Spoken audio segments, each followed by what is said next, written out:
नमस्कार दोस्तों, हर साल की तरह इस साल भी 1 फरवरी को इंडिया की फाइनेंस मिनिस्टर निर्मला सीतारमण ने देश का बजट अनाउंस किया। इसकी खबर हर देशवासी को, हर टैक्स पेयर को होनी चाहिए, क्योंकि इसी समय आपको पता लगता है कि आपके टैक्स का पैसा सरकार कहां और कैसे इस्तेमाल करेगी। इस साल का बजट काफी इंपॉर्टेंट माना जा रहा था, क्योंकि यह बजट एक ऐसे वक्त में आया जब ग्लोबल ट्रेड पर ट्रंप नाम का खतरा मंडरा रहा है, सप्लाई चेन्स डिसरप्ट हो रही हैं और एआई जैसी टेक्नोलॉजी सारे सिस्टम्स को ट्रांसफॉर्म कर रही है। अगर आप सिर्फ निर्मला सीतारमण की स्पीच सुनोगे तो लगेगा कि इंडिया में बहुत बड़ी ट्रांसफॉर्मेशन होने वाली है। Semiconductor mission 2.0, 7 high speed rail corridors, content creator labs, 5 university townships, AI tools, medical tourism hubs, mega textile parks। Announcements की लिस्ट इतनी लंबी है कि लग रहा है कि जैसे कल ही इंडिया विकसित हो जाए।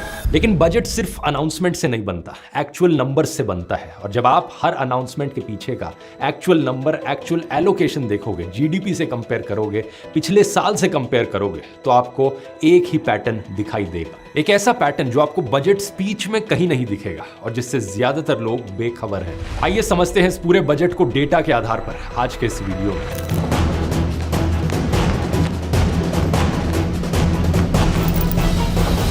सबसे पहले उसी सवाल की बात कर लेते हैं जो हर बजट में मिडिल क्लास टैक्स पेयर को सबसे ज्यादा मैटर करता है।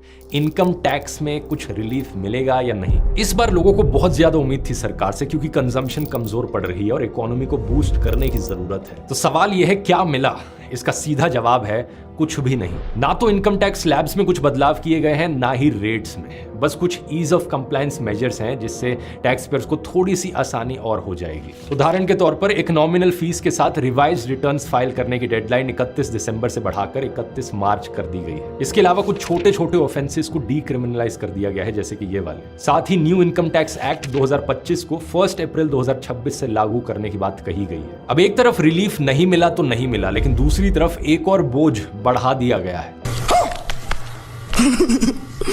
Security transaction tax, short form STT, बढ़ा दिया गया है। फ्यूचर्स पर पहले 0.02% का टैक्स था, अब यह बढ़ाकर 0.05% कर दिया गया है। ऑप्शंस पर पहले 0.1% का